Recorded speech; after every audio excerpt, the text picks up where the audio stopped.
Okay, so let's record our first ever PDA podcast. And we have decided to try something new, which is every PD day, we're going to pick a few students and have some chat with them, right? So we had a debate in our class about electric cars, and 5 and 6 was really good. By the way, I forgot to introduce my guests altogether. We have no retakes, one shot, and we'll see how it goes. Yusuf from grade 6, Yusuf Diki, amazing Kodi, very good presenter, and also does a good job in all the debates. Ibrahim, also an all-rounder captain of OMA Sharks, also has his own department in the class, which is a Center of Higher Education, and performs almost in every single subject, alhamdulillah. So both of you did a very good job in the debate, but I thought that because it was only 40 minutes and too many people talking at the same time, we couldn't get anywhere. So let's have a chat about this again and see if we can really share our thoughts a bit more. So let's just start it off. What do you guys think? Is it really something which we need right now? Is it helping the planet, Yusuf? Like, do we need electric cars?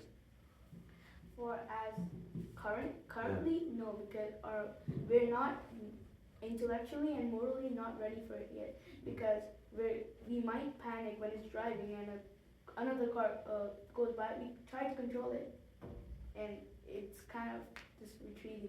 You're talking about self-driving part, right? I'm saying, do we need, Ibrahim, what do you think? Does it really help? Just big picture. Is that something, is this technology helping us as humans? Very big picture, very broad. So, helping us as in, like helping us to save the world? Save the world, make us more efficient, make us more productive, like, do the pros outweigh the cons? So as for making us more productive, I don't think it's going anywhere because normal electric cars, in my family, we own an electric car. Yeah. So the range is like vastly different compared to any normal gas car. So any normal gas car of that size can easily go like over 300 kilometers if you have a full tank. Yeah. But electric cars, this one only has a range of 350 or something. I don't know. But basically, the gas car has a lot more range compared to the electric car, which is for our productivity. It's just we have to waste extra time charging. But as for the world's productivity, I think. So basically, I asked ChatGPT this question the other day. ChatGPT doesn't have a thought, but anyways, yeah. Yeah, no, just for like statistics. Yeah, statistics, yes. That it has. Yeah, so is the world going to run out of fossil fuels first, or are fossil fuels gonna ruin the world before that? Wow. So basically, Sorry, repeat the question. I loved it. Are we gonna run out of fossil fuels first, Or fossil fuel will destroy us fossil first. fuels will make the world run out first? Yeah. So it just said that basically the way we're finding fossil fuels right now, it's probably only going to last us just like max 1 century. Yeah. But the thing is, We'll wrap it up in a century. With the way Iran and Trump are going right now, I don't know if it's gonna last for a century. But the thing is, we're gonna keep on getting petroleum in other ways. Yeah. So it's not just going to be. It's not just from like the way we do it today. We just keep discovering new ways of extracting fossil fuels from like the surface of the earth. And as for coal, we don't really.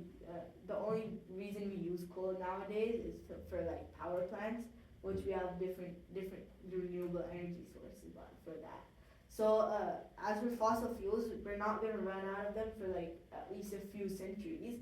But scientists estimate that the world, if we keep using fossil fuels at the same rate, the world isn't going to be the same in those few centuries. It's going to be a lot more. So there will be more like climate destruction, but we have enough in the tank to destroy it all. Yeah.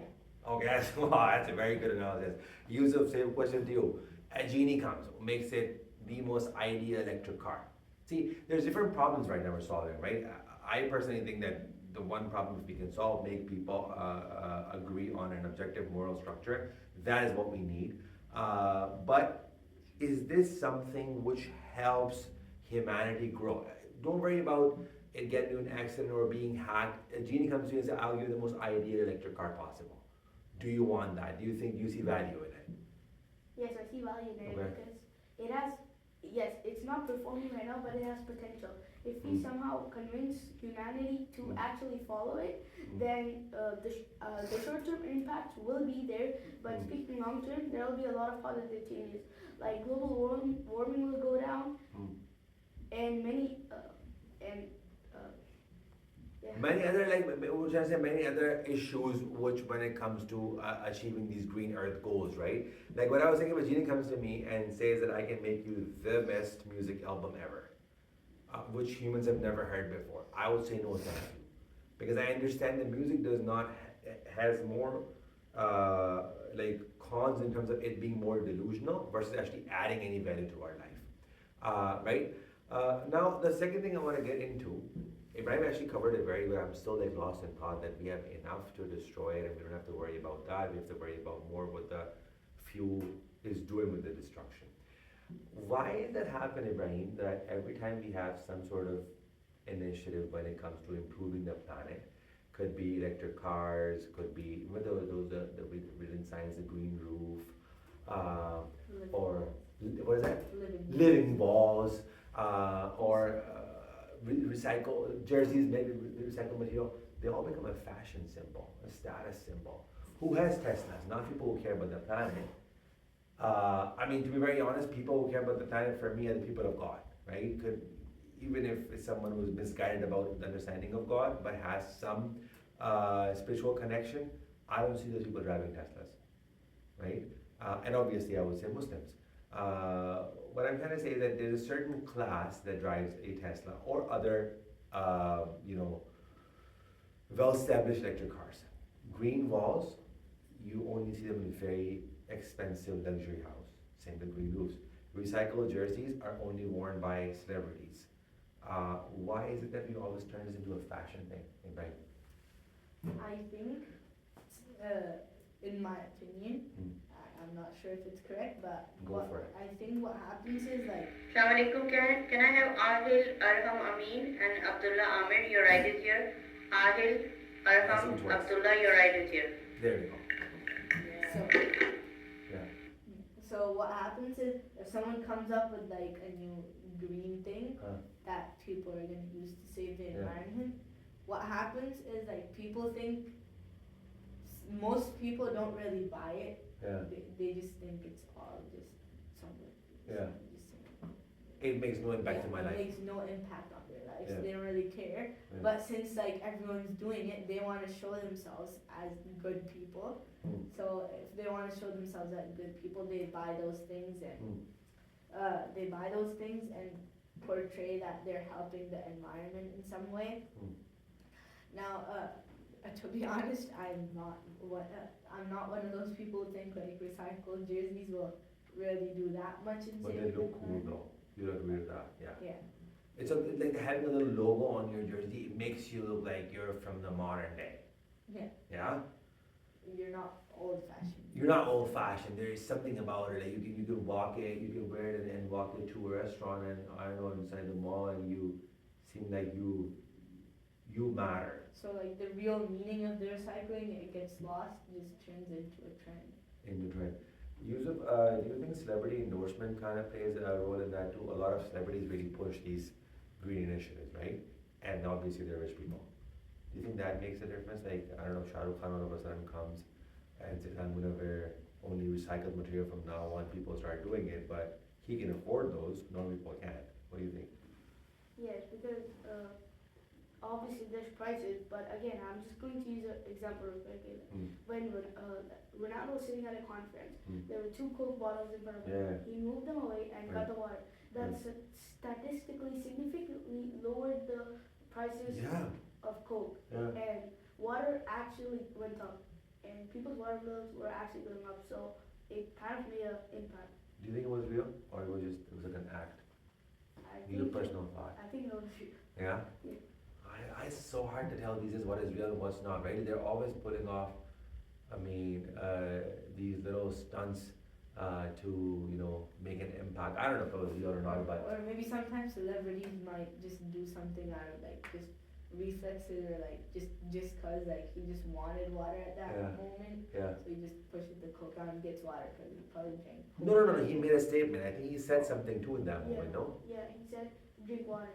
Saying Oh. theoretically, it's Yeah. not just does that. People look way too much into what celebrities are doing. Separate topic for separate day, And right? it's This also whole. the way society presents many things because Yeah. because there could be let's say there's two communities. Yeah. One community like the indigenous, Yeah. they actually cared about green and actually promoted it, Yeah. but our society is barely cares about it to be honest, Yeah. and they promote it, but they promote it in a way that it looks like a symbol. They're okay. I think okay, celebrity endorsement is one thing, but the commercial aspect of it, I'm being paranoid that it's not recording. It is. Yeah, I want to make sure. I know it's going to look really weird, but whatever. I care about the conversation, not how good the recording is. The commercial aspect of it, right? For anything, see, for example, the Olympics, right? If they were not to send players from NHL, nobody would watch it. Big game yesterday, Canada, US, everybody's watching. Oh my God, this and whatever. But if the NHL players did not go, they shut down NHL pretty much for like 2 weeks. Said no more hockey for 2 weeks because everybody will go and play the Olympics. If they didn't do that, no one's gonna watch it.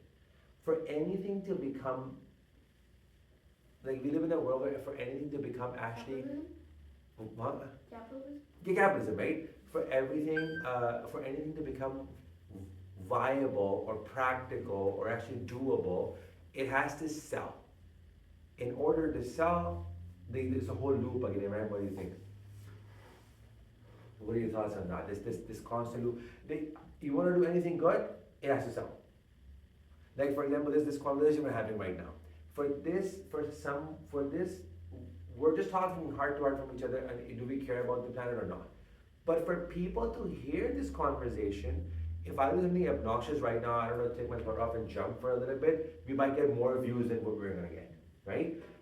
You have to add this commercial aspect into everything for it to sell. And what happens is when you add the commercial aspect, then your focus goes towards money. If we start counting how many views we're getting on our soccer games, we'll start worrying about views, and the quality of soccer will go down. And just share your thoughts on this part. Yeah, so I think the main reason people do it is genuine because if no one's like really knows what this green thing is, how are they going to help save the environment? Yeah.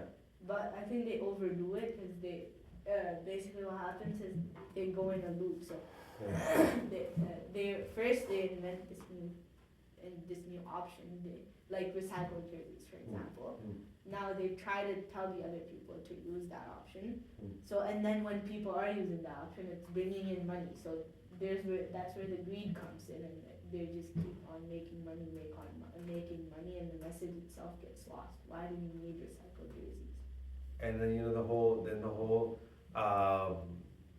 when I become rich, then I'll do sadaqah kind of theme comes in. Oh, I don't care about money. I just want to be rich so I can do a lot of sadaqah. That's why, right? So I guess this goes into a different, our next discussion, that people of influence. I think, if I remember the ayah correctly, I said in the Quran that when we want to destroy a nation, we make their leaders or people of influence corrupt. So why is it that today, Taylor Swift or Ronaldo or Drake, I had a kid the other day from the masjid, and I was dropping home, he's like, please take me to McDonald's. And I'm like, we boycott McDonald's.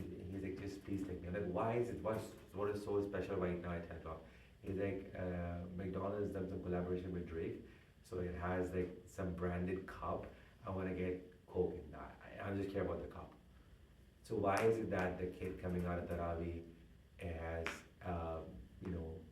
influence from Drake more than what he heard? Because without a shadow of a doubt, there is nothing more influential than the word of God. Obviously, the example is not correct, but what I'm trying to say is that why is it that you said people don't care? So people who do care, why are they not the people of influence?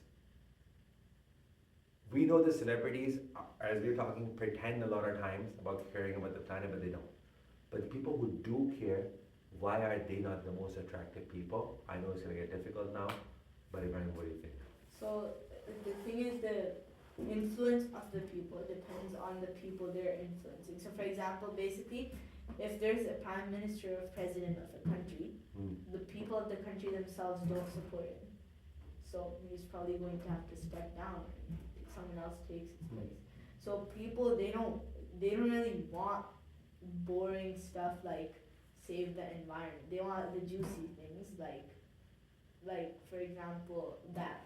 No, but drink water is boring, right? When Ronaldo's saying drink water, and it's a boring thing he's convincing us to do, but we're doing it. We're doing it because he's done a lot of more interesting things. So then, so we're saying morality is not interesting?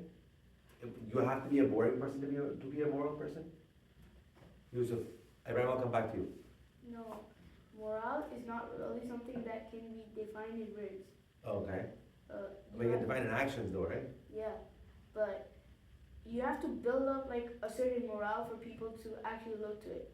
Like for example, let's say a random company just joins. No one really wants to buy their whatever they have. Yeah. But once they build up the brand that they actually have good stuff and they're actually doing good things with the Yeah. money, Yeah. and people are actually gonna buy it, and then eventually you'll get influenced and it might become one of the top ranges. Wonderful. So why is it that people of high moral value could be, again, we're trying to keep the conversation big as in people of God, could be a priest from the church, a rabbi from the synagogue, a pandit from the temple, and obviously the ones who actually matter, an imam from the masjid, right? Why do they not have that sort of attraction that a kid finds in a random soccer player? Let's not talk Ronaldo or whatever. Let's just say your basketball coach, right? If the kid's into basketball, a basketball coach is seen, a child is more influenced by him versus somebody who's telling him that the purpose of life is to do good actions, and where's the disconnect, right? So basically, my answer is a bit different. Go for it. It might be a different question, but Yeah, it's okay. Yeah. basically, if a new thing, if for example, a new idea comes in, not idea, like a new person, let's say, Yeah. a new type of person comes in Yeah. and brings something new to the table, people are going to look at it first. They don't have any pre-existing prejudices against it. Mm. So, but the thing is, influential people like you're saying, imams of the masjid and rabbis and like Christian priests and whatnot, priests. So basically those people already have a pre-existing Notion of them. notion of them. Mm. Like they're supposed to stay in the masjid and do their own thing and not interfere with the outside world because they don't know what's going on. Not seeing that. Mm. The No, people's- but the fitra still tilts toward them, right? If you were to ask someone, hey, if you ask a kid, you have $100 and you have to have one person to keep it, would it be the imam or the basketball coach? You would trust the imam more. The fitra tilts towards morality, but when it comes to action and mimicking the behavior, we like them, we don't want to become them. We love Nelson Mandela, we love Gandhi, we love Martin Luther King, and now the latest edition, you guys probably don't know about more Pakistan politics. We love Imran Khan, we love all these people, we don't want to become like them. Not that we're not, I mean, where's the problem there? So I think one reason might be because we disconnected morals with functionality. Yes, sir. So we think that morals are good on their side, they're good. But when it comes to functionality, like you take that example, ask someone who is smarter, the Rasulullah or Albert Einstein. Albert Einstein's garbage, Example in class. So yeah. a lot of people might say that They'll be offended by the example, first of all. What are you saying? Yeah. So some people might say that Rasulullah's department wasn't exactly wasn't exactly like doing research on on space and all of that. Well, his department is the entire universe, because Allah said, right? So it's the entire universe. Yeah. Also, at that point, at that time, there were like more pressing things than looking into those matters. Because, But the Quran is still dead. Yeah, Quran still did. but there's different peoples for the job. If like for example I forgot to drink water today, like for example Ronaldo forgets to drink water one day, and like no one drinks water anymore. That's just one person doesn't do something, you just hold them accountable for it. It's just generalizing, doesn't really work.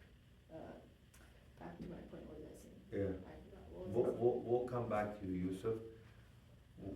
It's not that we don't copy moral people, right? It's not that we don't agree with their wisdom. What the Brian is trying to explain is that we like it, but when we want their wisdom to be restricted to what themselves. Or actually, We're going to set shop. okay, we're coming in. Okay, sure. Where the wisdom is restricted to a what's it called, in a certain way, and not, it's not practiced how, for example, like when it comes to practicing the sunnah, our favorites are perfume, not the sacrifice. There's a lot of sacrifice, and I see that throughout. There's sacrifice everywhere, like from beginning to the end. Where do we see that in our school? Sacrifice from beginning to the end, right? That is not copied as much. So this, we'll come back in a little bit. Our next question, where we continue the next part of the podcast, will be that do we need more convenience in our lives? Do we need more convenience in our lives, or do we already have enough convenience? And any more will make things worse than they have to be. We'll continue, inshallah.